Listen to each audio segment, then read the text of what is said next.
اسلامی سال یعنی قمری سال یا سن ہجری کا پہلا مہینہ محرم الحرام کا بابرکت مقدس مہینہ ہے۔ محرم حرم سے ماخوذ ہے، جس کے معنی عزت و احترام کے ہیں۔ محرم کو محرم اس لیے بھی کہا جاتا ہے کہ اہل عرب اس مہینے میں اپنی تلواریں میانوں میں ڈال دیتے تھے اور لوٹ مار قتل و غارت سے رک جاتے تھے، یہاں تک کہ لوگ اپنے دشمنوں سے اور اپنے باپ یا بھائی کے قاتل سے ملتے تھے تو اس سے کچھ نہ پوچھتے تھے اور نہ کسی سے لڑائی جھگڑا کرتے تھے۔ گویا زمانہ جاہلیت میں بھی لوگ محرم کا احترام کرتے تھے اور اس مہینے میں کسی انسان کے قتل اور جنگ و جدال کو حرام سمجھتے تھے۔ اللہ کے محبوب نبی صلی اللہ علیہ وآلہ وسلم کی آمد کے بعد اسلام میں اس ماہ مبارک کی حرمت و عظمت اور زیادہ ہو گئی۔ قرآن مجید میں ارشاد ہے کہ بے شک اللہ کی کتاب میں اللہ کے نزدیک گنتی کے مطابق اس وقت 12 مہینے ہیں جس سے اس نے آسمان و زمین بنائے ہیں۔ ان مہینوں میں سے 4 حرمت والے ہیں۔ یہ سیدھا دین ہے، تو ان مہینوں میں اپنی جانوں پر ظلم مت کرو۔ اور حرمت و اکرام والے 4 ماہ ہیں جن میں محرم، رجب، ذی القعدہ اور ذی الحجہ شامل ہیں۔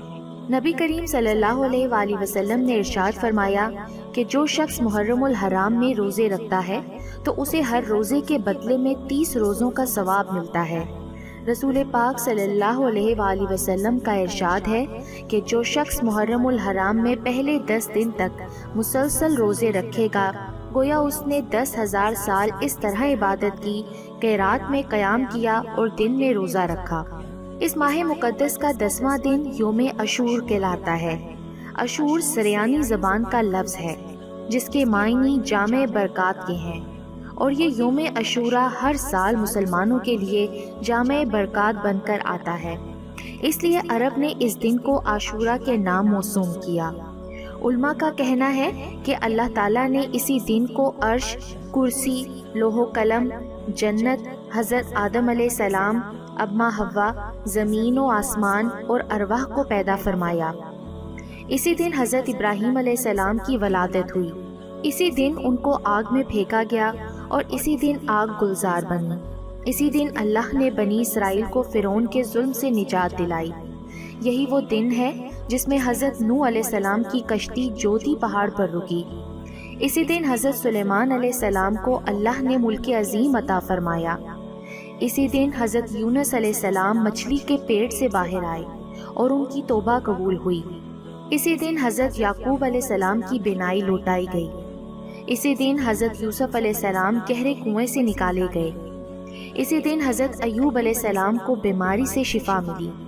اس زمین پر آسمان سے پہلی بارش اسی عاشوراء کے دن ہوئی، اور اسی دن نواسہ رسول صلی اللہ علیہ وآلہ وسلم، جگرے گوشہ بطول سیدنا حضرت امام حسین رضی اللہ تعالیٰ عنہ اور ان کے گھرانے کی کربلا کے تپتے ہوئے صحرا میں شہادت ہوئی۔ خاندان رسول صلی اللہ علیہ وآلہ وسلم نے اپنی مقدس جانوں کا نذرانہ دیا۔ محبوب خدا کے پیارے اہل بیت اطہار نے ظلم برداشت کیے، تیر کھائے، مگر ہر قدم پر صبر و استقلال کی عظیم اور جلیل القدر مثال نظر آئے۔ دراصل امام حسین رضی اللہ تعالیٰ عنہ اور آپ کا گھرانہ رہتی دنیا تک حق و شجاعت کی زندہ مثال ہے۔ سیدنا ام المومنین حضرت عائشہ صدیقہ رضی اللہ تعالیٰ عنہ فرماتی ہیں کہ زمانہ جاہلیت میں قریش عاشوراء کے دن یعنی 10 محرم کا روزہ رکھتے تھے، اور رسول پاک صلی اللہ علیہ وآلہ وسلم بھی اس دن کا روزہ رکھتے تھے۔ جب آپ نے مدینہ منورہ ہجرت فرمائی تو خود بھی اس دن کا روزہ رکھا اور لوگوں کو بھی حکم عطا فرمایا، لیکن جب ماہ رمضان کے روزے فرض ہوئے تو آپ صلی اللہ علیہ وآلہ وسلم نے فرمایا کہ جو چاہے عاشوراء کا روزہ رکھے اور جو چاہے نہ رکھے، اس دن کے روزے کی بہت بڑی فضیلت ہے۔ رسول پاک صلی اللہ علیہ وآلہ وسلم نے ارشاد فرمایا کہ اگر مومن زمین بھر سونا خرچ کرے تو بھی عاشوراء کی فضیلت کو نہیں پا سکتا۔ اس دن صدقہ خیرات کرنا بڑا ثواب کا باعث ہے، اس سے گناہ جھڑ جاتے ہیں اور درجے بلند ہوتے ہیں۔ اس دن لوگوں کو پانی پلانا، شربت، دودھ یا کوئی اور مشروب پلانا بھی باعث ثواب ہے۔ نبی پاک صلی اللہ علیہ وآلہ وسلم نے فرمایا، جس نے عاشورہ کے روز کسی بیمار کی تماداری کی، گویا اس نے پوری اولاد آدم کی تماداری کی۔